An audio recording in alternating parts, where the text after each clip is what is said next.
அதிகாரம் 1. மோவாபு நாட்டில் எலிமெலேக்கின் குடும்பம். நீதித் தலைவர்கள் ஆட்சியாளராய் இருந்த காலத்தில் நாட்டில் ஒரு கொடிய பஞ்சம் உண்டாயிற்று. யூதாவில் உள்ள பெத்லஹேம் ஊரை சார்ந்த ஒருவர் பிழைப்பதற்கென்று தம் மனைவியையும் மைந்தர் இருவரையும் அழைத்து கொண்டு மோவாபு நாட்டிற்கு சென்றார். அவர் பெயர் எலிமெலேக்கு. அவர் மனைவி பெயர் நகோமி. மைந்தர் இருவரின் பெயர்கள் மக்லோன், கிலியோன் என்பன. அவர்கள் யூதாவில் இருந்த பெத்லஹேமை சார்ந்த எப்ராத்து குடியினர். அவர்கள் மோவாபு நாட்டை அடைந்து அங்கு வாழ்ந்து வந்தார்கள். அவர்கள் அங்கே இருந்த காலத்தில் எலிமெலேக்கு இறந்து போனார். எனவே நகோமி தம் இரு மைந்தரை தவிர வேறு துணையற்றவரானார். அவ்விருவரும் மோவாபு நாட்டு பெண்களை மணந்து கொண்டனர். ஒருவர் பெயர் ஓர்பா, மற்றவர் பெயர் ரூத்து. அவர்கள் பிழைக்க வந்து ஏறத்தாழ 10 ஆண்டுகள் ஆயின. பிறகு மக்லோனும் கிலியோனும் இறந்து போயினர்.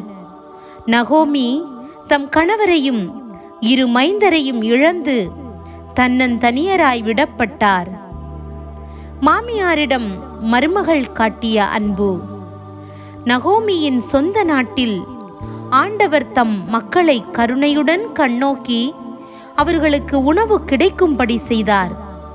இதை நகோமி மோவாபு நாட்டில் இருந்தபோதே கேள்விப்பட்டார். எனவே அவர் மோவாபு நாட்டை விட்டு போக ஏற்பாடு செய்தார். பிறகு அவரும் அவருடைய மருமக்கள் இருவரும் தாங்கள் இருந்த இடத்தை விட்டு யூதா நாட்டுக்கு பயணமானார்கள். ஆனால் வழியில் நகோமி அவர்களிடம், உங்கள் தாய் வீட்டுக்கு திரும்பிச் செல்லுங்கள். இறந்தவர்களுக்கும் எனக்கும் நீங்கள் பரிவு காட்டியது போல் ஆண்டவரும் உங்களுக்கு பரிவு காட்டுவாராக. நீங்கள் இருவரும் மீண்டும் மனம் செய்து கொண்டு நலமுடன் இல்வாழ்க்கை நடத்த ஆண்டவர் அருள் புரிவாராக என்று சொல்லி அவர்களை அணைத்து முத்தமிட்டார். அவர்களோ கதறி அழுது, இல்லையம்மா, நாங்கள் உம்மோடு வந்து உம்முடைய இனத்தவரிடையே இருப்போம் என்றார்கள்.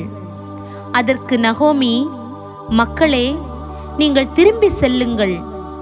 என்னோடு வருவதால் உங்களுக்கு என்ன பயன்? நீங்கள் மணந்து கொள்ள மீண்டும் மைந்தரை பெற்றுத்தர இனி என்னால் இயலுமா? மக்களே, திரும்பி செல்லுங்கள். எனக்கோ வயதாகிவிட்டது.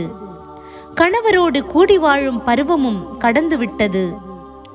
அவ்வாறன்றி பிள்ளை பிறக்கும் என்னும் நம்பிக்கை எனக்கு உண்டு என சொல்லி இன்றிரவே நான் கணவரோடு கூடி மைந்தரை பெற்றெடுத்தாலும் அவர்கள் பெரியவர்களாகும் வரையில் நீங்கள் வேறு யாரையும் மனம் செய்து கொள்ளாமல் அவர்களுக்காக காத்திருப்பீர்களா?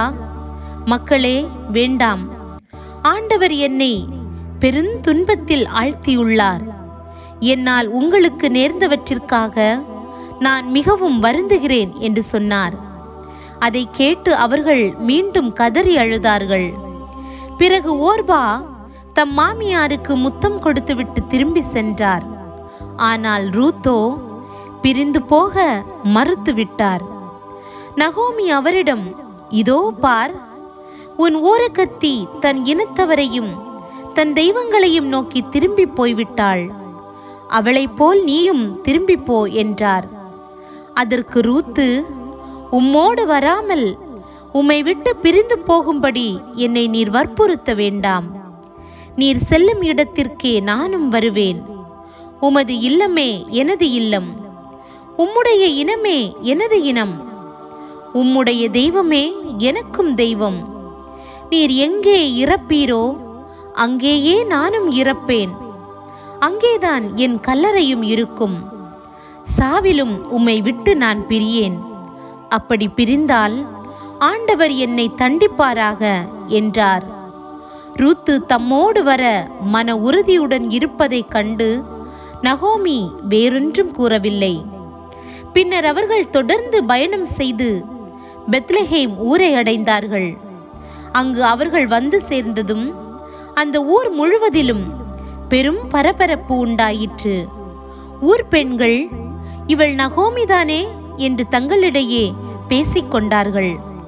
அவரோ, என்னை நகோமி என அழைக்காதீர்கள், மாறா என அழையுங்கள்.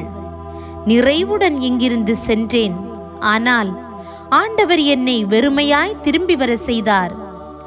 ஆண்டவர் என்னை தண்டித்து விட்டார்.